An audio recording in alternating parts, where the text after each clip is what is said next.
विश्राम कर सकते थे ना, सिर्फ रात के समय में आ सकते थे ना जब पार्टी था। नहीं नहीं नहीं नहीं ब्रदर, मैं सिर्फ मदद करने के लिए आया, मैं देखने के लिए। आप देखने के लिए नहीं आए, आपको पता था कि मैं बराबर से नहीं करूंगा इसलिए आप आए। अगर आपको मेरे ऊपर विश्वास है आप विश्राम करोगे आपके घर पे। यदि आपको मेरे ऊपर विश्वास नहीं है आप क्या होगे यहाँ पर मुझे मदद। हमारे साथ सारे प्रॉब्लम्स और समस्या इसलिए होते हैं क्योंकि हमें परमेश्वर के प्रेम पे विश्वास नहीं है, हम उसके सहायता करने के लिए चले जाते हैं। और परमेश्वर बोलते हैं तुम यहाँ पर क्यों आए, तुम यहाँ पर क्यों आए मेरे सहायता करने के लिए। हम बोलते हैं परमेश्वर हमें आपके ऊपर पूरा विश्वास है। परमेश्वर बोले आपके कार्य से तो नहीं पता चल रहा है, आप खुद के कोशिश कर रहे हो। जब पैसे की ज़रूरत है लोगों से मांगते हो, हाँ, जब बीमारी में चंगाई की ज़रूरत है तभी टैबलेट्स खाते हो, डॉक्टर के पास चले जाते हो। आप मेरे ऊपर विश्वास ही कब करते हो। आपके कार्य से दिख नहीं रहे कि आप विश्वास कर रहे हैं। परमेश्वर में भला मैं चंगाई पा लिया मैंने परमेश्वर। टैबलेट क्या है, टैबलेट दो ना यार, अरे बहुत दर्द हो रहा है, टैबलेट दो ना। और डॉक्टर को अपॉइंटमेंट लिया कि नहीं। परमेश्वर बोले अरे यार चमत्कार कब करूंगा, अगर सब कुछ आप ही करोगे तो मैं चमत्कार कब करूंगा। यदि आप आपके खुद के बलबूते से कर सकते हो तो करो। मैं अपने टूटे हुए खिलौने लेकर परमेश्वर के पास चला गया था ताकि वो उसे रिपेयर करे।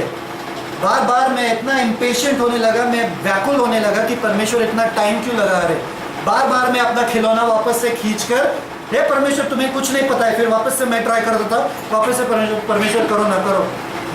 और बाद में मैं इतना फ्रस्ट्रेट हो गया था, परमेश्वर तुम्हें कुछ आता ही नहीं है। परमेश्वर बोला तुम्हें कुछ छोड़ा ही नहीं है मेरे लिए, मुझे करने तो दो मेरा कार्य, तुम बार बार आकर मुझसे वापस से खींच रहे हो। यदि आपको परमेश्वर के ऊपर विश्वास है ना, आप पूरा विश्राम की अवस्था में रहोगे। आप कुछ यदि आप सोचोगे भी नहीं ना कल के बारे में, यदि आप सोचते भी हो ना कल के बारे में, यदि आप सोचते भी हो ना, आपको परमेश्वर के ऊपर विश्वास नहीं।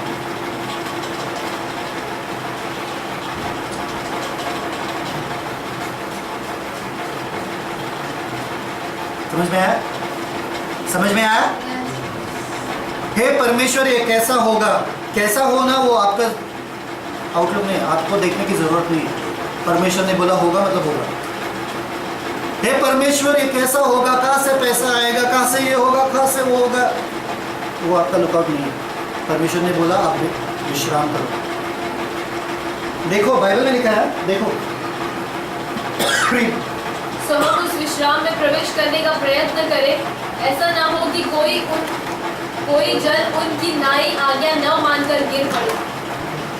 अरे यार आप आए मेरे पास कामकाज के लिए और मैंने बोला आपको हर दिन मैं 1000 रुपये दूंगा, सिर्फ आपको आकर मेरे घर पे सोना पड़ेगा।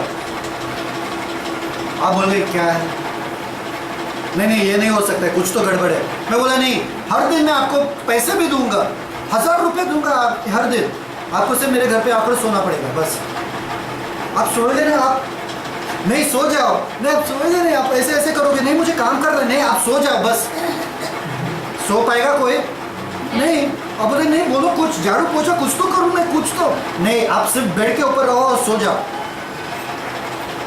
उन्होंने आज्ञा नहीं मानी। कैसे आज्ञा नहीं मानी, परमेश्वर के ऊपर विश्वास करके। इसलिए प्रयत्न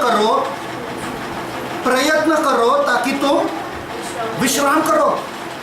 अरे सोने की कोशिश करो, ये परमेश्वर का वचन है। प्रभु के प्यार में इतना आप विश्वास करो, प्रभु के प्यार में इतना आप तृप्त हो जाओ, इतना आप यकीन करो प्रभु के प्यार में कि आप सोने की अवस्था में हो जाओ।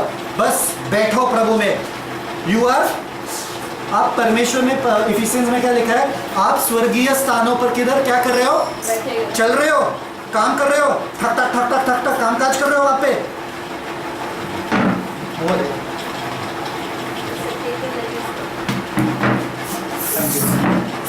आप क्या कर रहे हो पवित्र स्थानों में,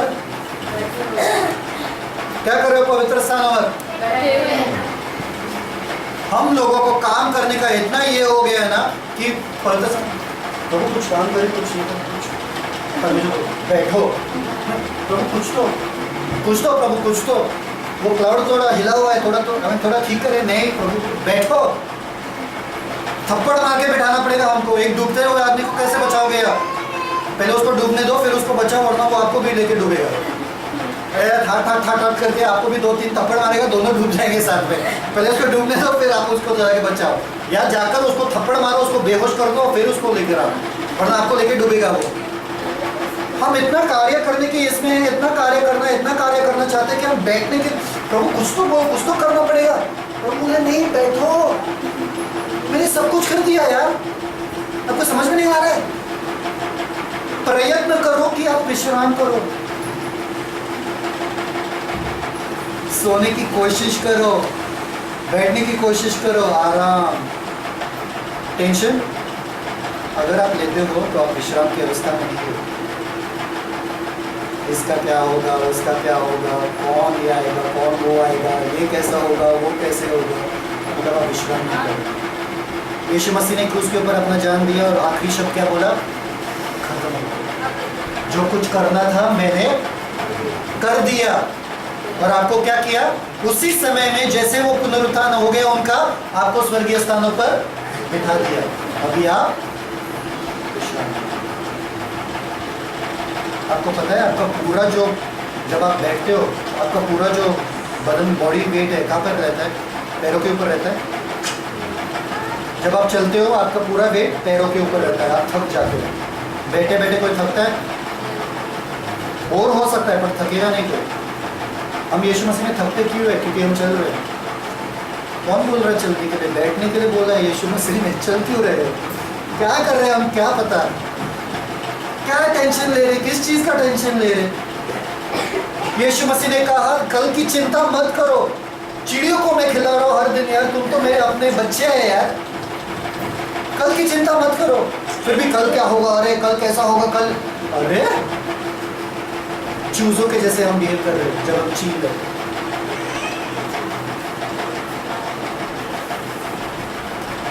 पौलुस ने इसको क्या कहा पता है आपको? देखो यार,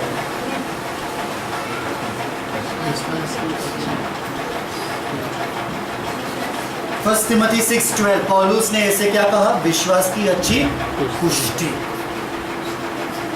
मतलब क्या? मतलब लड़ाई करो ताकि आप आराम करने के लिए लड़ाई करो।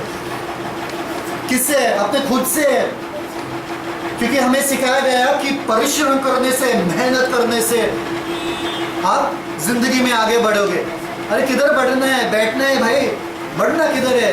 अभी स्वर्गीय स्थानों पर बैठे हो, उससे ज्यादा किधर बढ़ना है? परमेश्वर कहाँ बैठे हैं? स्वर्ग में ना? सब लोग बोलो, परमेश्वर कहाँ बैठे हैं? परमेश्वर के दाहिने ओर पे कौन बैठा है? यीशु मसीह के दाहिने ओर पर कौन बैठा है? उससे ज्यादा आप बढ़ सकते हो? तो जिंदगी में क्या बढ़ना है? एक कार्टून आता था पहले, मेहनत करने से क्या फायदा है। मिकी माउस का कार्टून, कोई देखता था कार्टून मिकी माउस का? तो उसमें गूफी रहता था, गूफी वो कुत्ता रहता था, लंबा लंबा कान वाला। तो वो हमेशा कहता था मेहनत करने से क्या फायदा। सच में मेहनत करने से क्या फायदा? क्यों? क्योंकि जब श्रापित किया गया था आदम को, उसने क्या कहा? परमेश्वर ने आदम को कि इस दिन के बाद तू अपने पसीने से कमाकर खाएगा। श्रापित है तू, और श्रापित है धरती तेरे वजह से। परिश्रम एक श्राप है।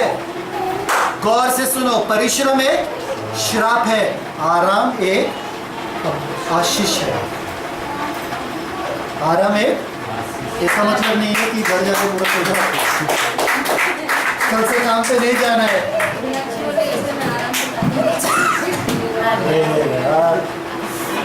देखो,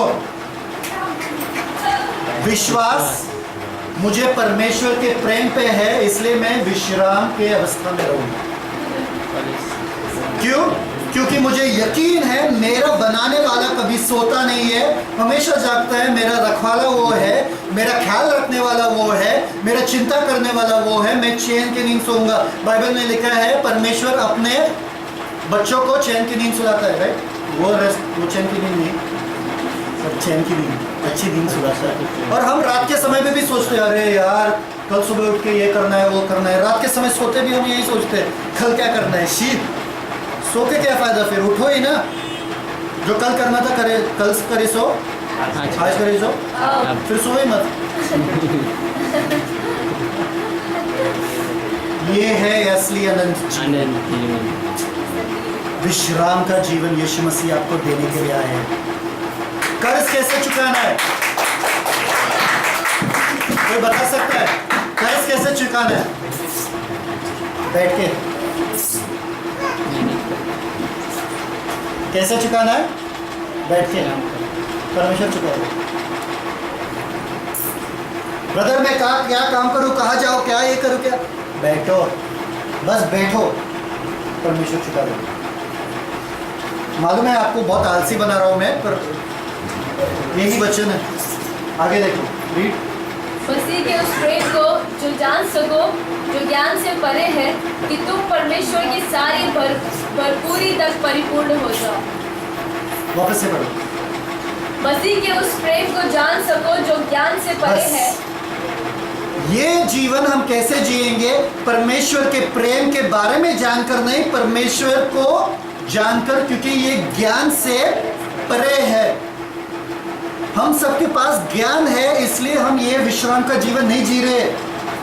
पर ये जो परमेश्वर का प्रेम है, मसीह का प्रेम है, ज्ञान से परे है, ज्ञान से बढ़कर है। ये यीशु के बारे में जानना नहीं है, ये यीशु को जानना है। अनंत जीवन क्या है? यीशु को जानना। सी कि तुम परमेश्वर की सारी,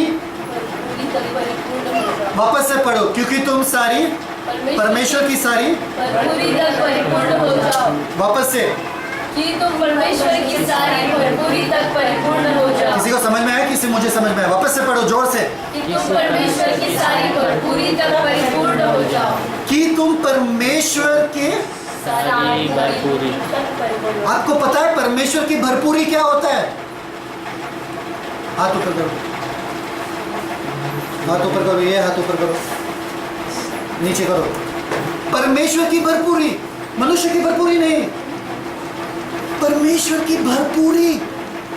सब कुछ जो परमेश्वर का है, आपको समझ में आ रहा है? परमेश्वर का भरपूरी क्या है? मतलब पूरा, फुल ऑफ गॉड, फुल परमेश्वर का सारी भरपूरी का परिपूर्ण हो जाओ। जब आप यीशु मसीह को जानोगे, जो कुछ परमेश्वर का है वो सब आपका हो जाएगा।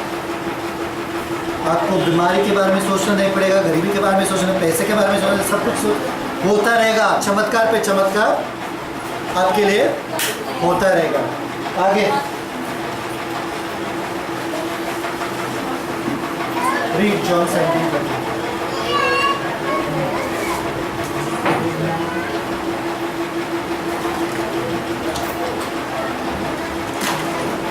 अनंत जीवन क्या है? सुनो,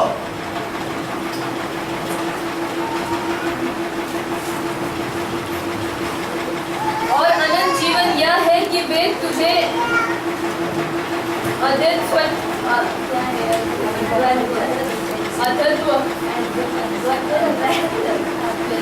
और अनंत जीवन यह है कि वे तुझ अद्वैत सच्चे परमेश्वर को और यीशु मसीह को जिसे तूने भेजा है जाने। अनंत जीवन क्या है? फिर से पढ़ो।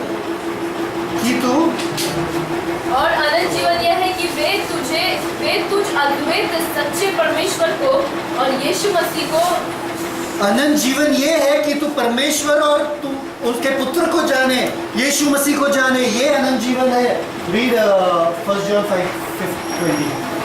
1 जॉन 5:20। 1 जॉन 5:20।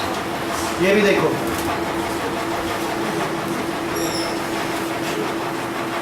और यह भी जानते हैं कि परमेश्वर का पुत्र आ गया है और उसने हमें समझ दी है कि हम उस सच्चे को पहचाने और हम उसमें जो सत्य है अर्थात उसके पुत्र यीशु मसीह में रहते हैं।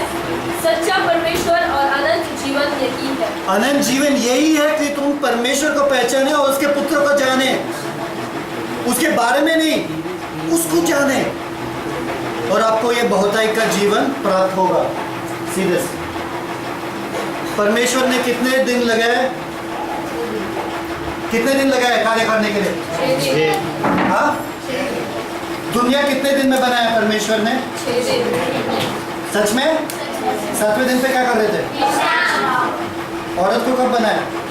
6 दिन। औरत को कब बनाया? 6 दिन। हाँ? 6 दिन। 6वें दिन में यार, बोलो ना यार, नहीं पता किसी को? 6 डे पे। आदमी को कब बनाया? 6 दिन। 7वें दिन पे परमेश्वर ने क्या किया? सब लोग बोलो, 7वें दिन पे परमेश्वर ने क्या किया? मनुष्य को 6वें दिन पे बनाया, और दूसरा ही दिन क्या दिन था मनुष्य के लिए? सब लोग बोलो, विश्राम। मतलब जैसे आपने जॉब ज्वाइन किया, पहले दिन हॉलिडे। अरे यार क्या बात है, परमेश्वर ने कार्य किया और फिर विश्राम किया, पर मनुष्य को ऐसे बनाया कि पहले विश्राम करे और उसके बाद कार्य करे।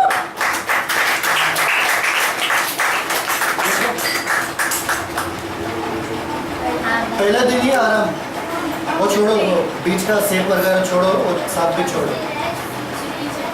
बेस्ट पार्ट तो ये नहीं है, बेस्ट पार्ट तो आने वाला है। यीशु मसीह ने क्रूस के ऊपर क्या किया? सब कुछ खत्म कर दिया। और जैसे हम यीशु मसीह पे पहले पहले आते हैं, हमारा काम क्या है?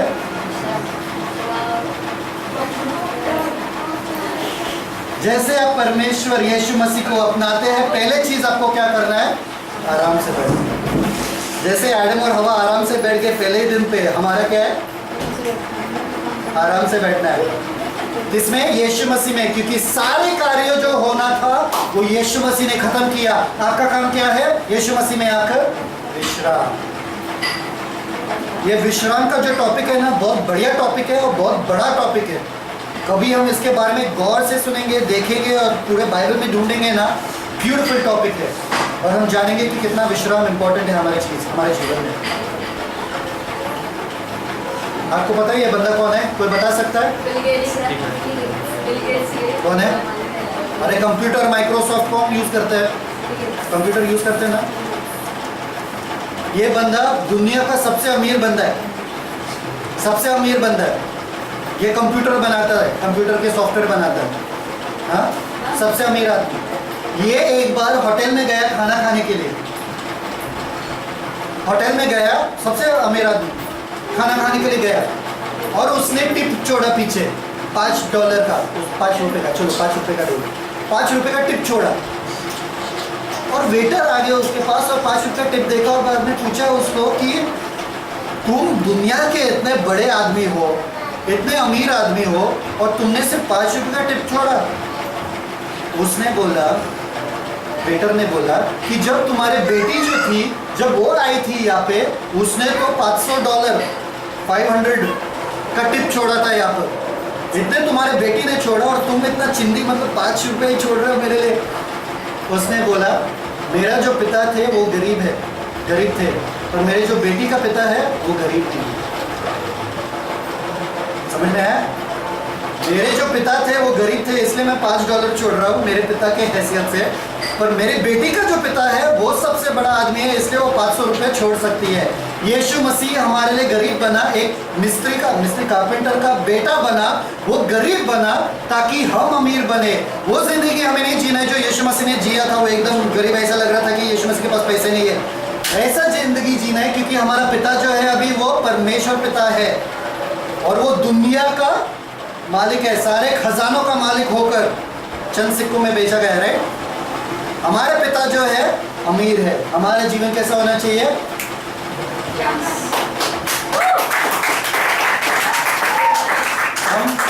हम गरीब, हम भिखारियों के जैसे क्यों जीते हैं फिर? यीशु मसीह हमारे लिए गरीब बने ताकि हम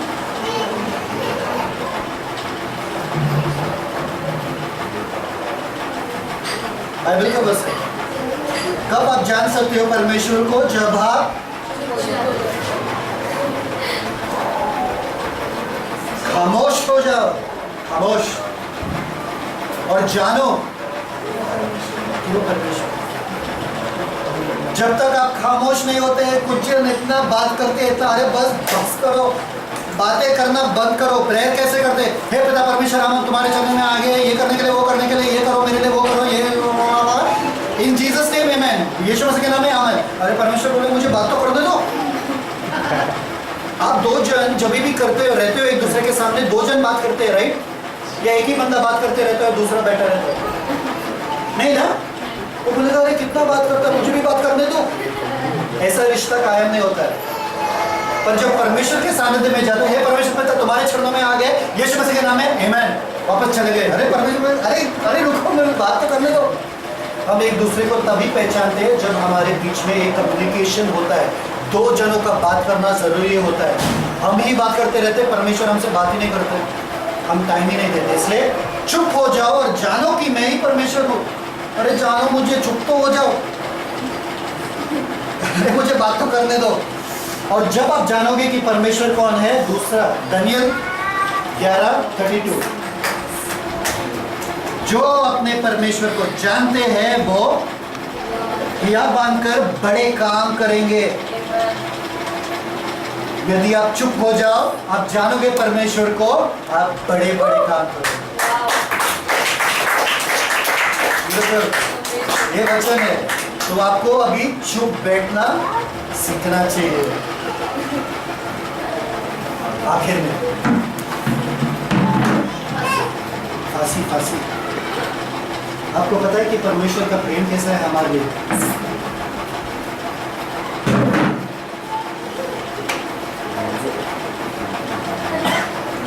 आपको पता है परमेश्वर का प्रेम कैसा है हमारे लिए? ध्यान से सुनो, आखिरी है।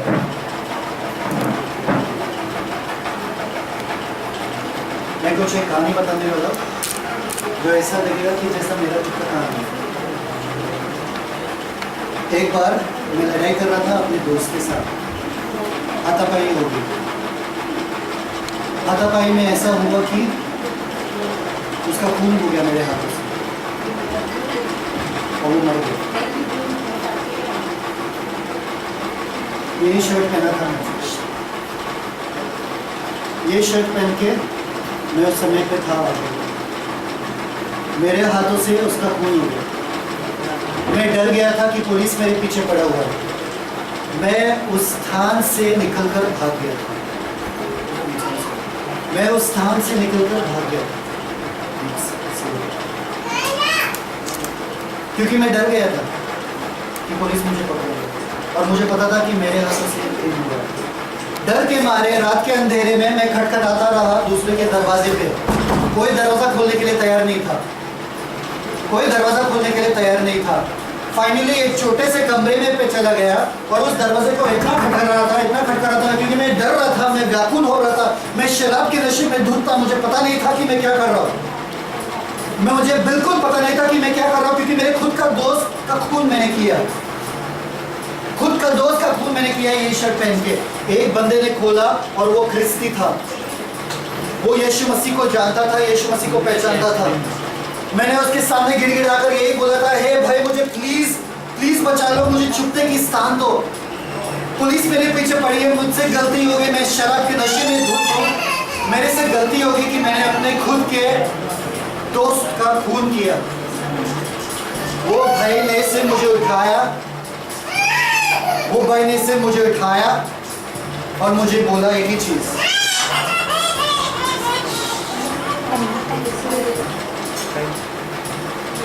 वो भाई ने मुझे उठाया और सिर्फ एक ही चीज बोला, अपना शर्ट निकालो, अपना शर्ट निकालो।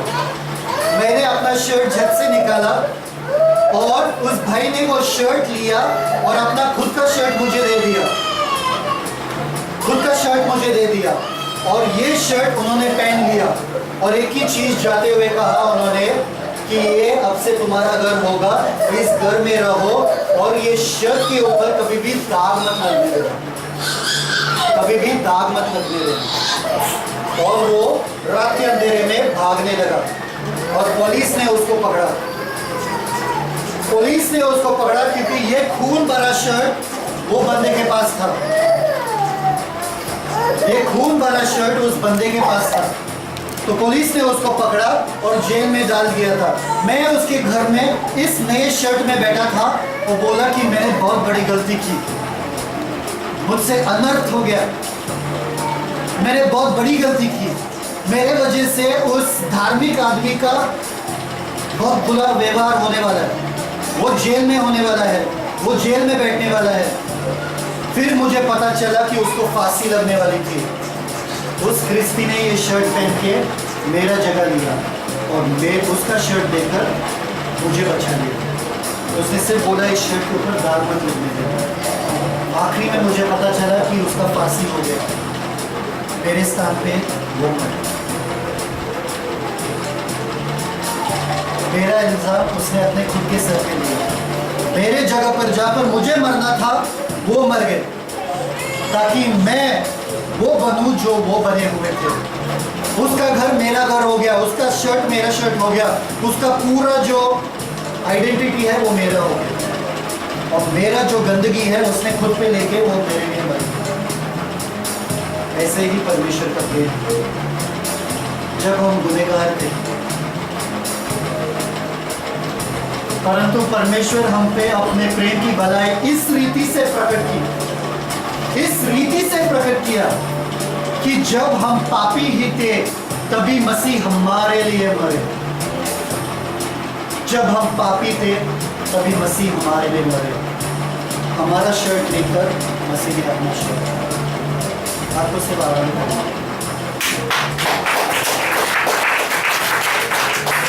आओ आंखें बंद करें, सब लोग आंखें बंद करें।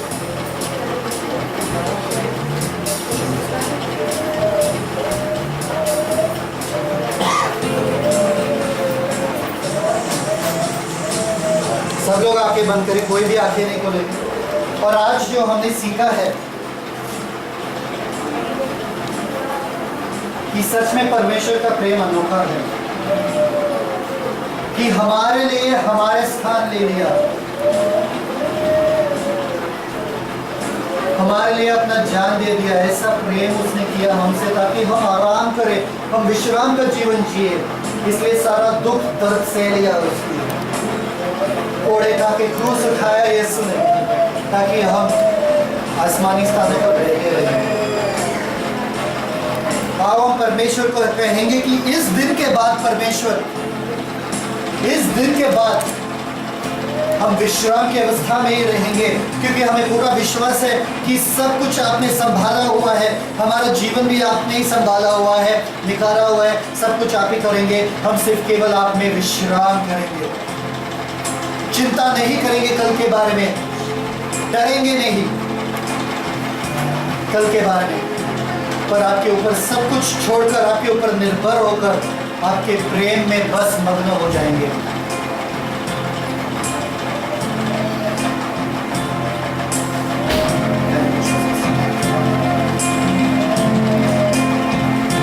शून्य से लेके तूने मुझे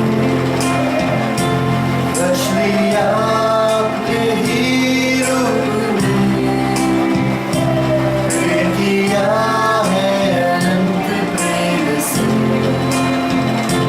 दिया पुत्र मेरे मुक्ति के लिए। शून्य से लेके तूने मुझे रच लिया अपने ही रूप में, प्रेम किया है अनंत प्रेम से, दिया पुत्र मेरे मुक्ति के लिए। अनोखा प्यार है मेरा, स्तुति तेरी सर्वदा। अनोखा प्यार है मेरा, स्तुति तेरी है सर्वदा। जब मैं आया यीशु स्वर्ग छोड़ के, मेरा सारा दंड सह लिया उसने, कोड़े का के क्रूस उठा के यीशु ने मुझे मुक्ति और चंगाई दे दी है। जब मैं आया